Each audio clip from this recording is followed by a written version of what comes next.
So, college football was absolutely rocked when a superstar decided to return for his senior season, and in my opinion, it is the biggest returning player thus far, and we have to get into it. But before we do, y'all, as always, if you're already here, go ahead and subscribe to the channel. We're on our push to 1,000 subscribers, and we'd love to have you along for the journey. For those of you that have subscribed, we've just passed 800, and I really can't express to you how much it means to me, the support. It's been really awesome. Thank y'all so much. Like I said, if you haven't, we'd love to have you along for the journey. Go ahead and like the video and comment down below to let me know what you think of the players that have decided to return this year. Who do y'all think has made the right decision? Who would y'all like to see return that maybe isn't returning, right? Let's talk in the comments because I love interacting with y'all and talking sports. It's a ton of fun, and this, even though college football is done, this is such a great period before the draft that there's so much to talk about, so let's hop straight into it. Ohio State superstar wide receiver Chris Olave has decided to return for his senior season. Now, I think, as surprising as it is, it's a very smart decision. And look, I'm not going to say it was inspired by Devontae Smith, but I think that it absolutely helps when you look in a year where, once again, just like last year, the wide receiver class is absolutely loaded in this year's draft.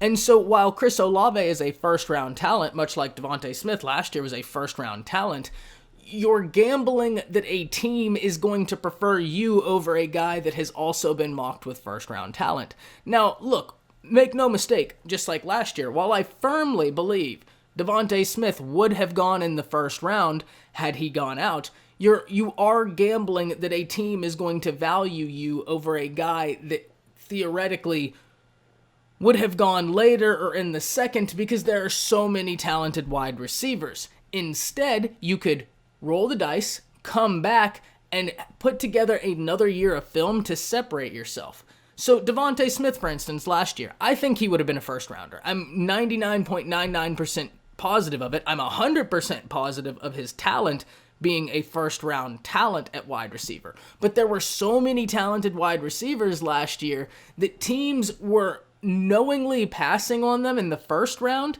to grab other players because they knew that there would be talented wide receivers in the second round, or there were so many talented wide receivers that the teams got their choice of like one of four guys, and at that point it's a 25% chance that that team is going to take you.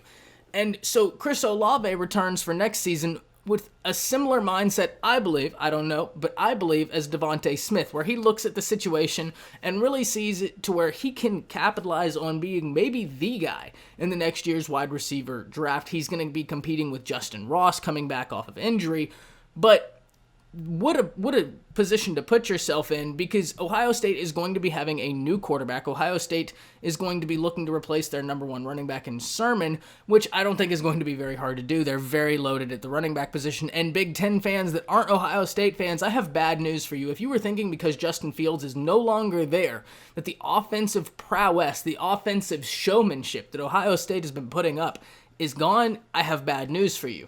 They have a plethora of guys at the quarterback position that could start at most other institutions. Personally, I think C.J. Stroud probably wins the quarterback competition, and it's not because of anything the other guys can't do. They are all, like I said, probably Division I starter caliber guys now. I think if any of them left, they would be a instant viable option as a starter, but I think CJ Stroud is very special. I got to watch him at the Elite 11, and he was phenomenal. He won Elite 11 MVP, and I think that his skill set will really match, especially when you look at some of the guys they're bringing in the recruiting class, like a Travion Henderson, an absolute burner at the running back spot.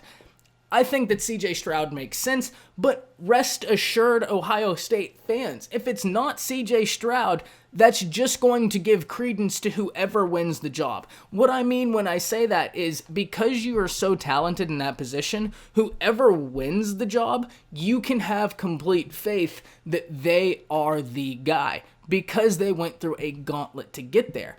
And you can only imagine how excited one of these young quarterbacks is going to be to look on the outside, realize you just got the number one receiver in this past recruiting class of Mika Egbuka, the number one running back, Travion Henderson, and now your number one receiver, Chris Olave, comes back. Like I said, I think that this is the biggest returning player thus far It is a really smart decision, I think. I think Chris Olave is going to make himself a lot of money because Chris Olave's best season to date has been his sophomore season. Now, granted, this season was cut massively short by COVID, but just to put it in perspective, he had one more reception this year than he did his sophomore season for less yards. He averaged less yards per catch. He had less touchdowns. Now, I'm not saying that is a bad thing. That's not why I'm pointing this out. I'm only pointing this out to give credence to the argument of this guy is incredibly talented. He's a first-round talent at wide receiver. But because Ohio State didn't play a lot of games, because they didn't put a lot of film out there, because the way the season ended, he's a first-round talent that could go at the top of the second round because, one, there's a ton of talented wide receivers in this year's draft, and two, because the teams that are going to be picking might realize that this is such a talented wide receiver draft, they can go get a corner or a linebacker and then get a talented wide receiver in the second that is a first-round talent. And they did that last year, right? There were 3 or 4 receivers taken in the second round last year that were first-round talented guys. And part of that was because other receivers it was a eeny, meeny, miny, mo game, right? And the other part of it was teams realized that there weren't as many talented X position. And when I say X, you insert. There wasn't as many as those guys as wide receivers so that they could go and get a wide receiver in the second as opposed to the first.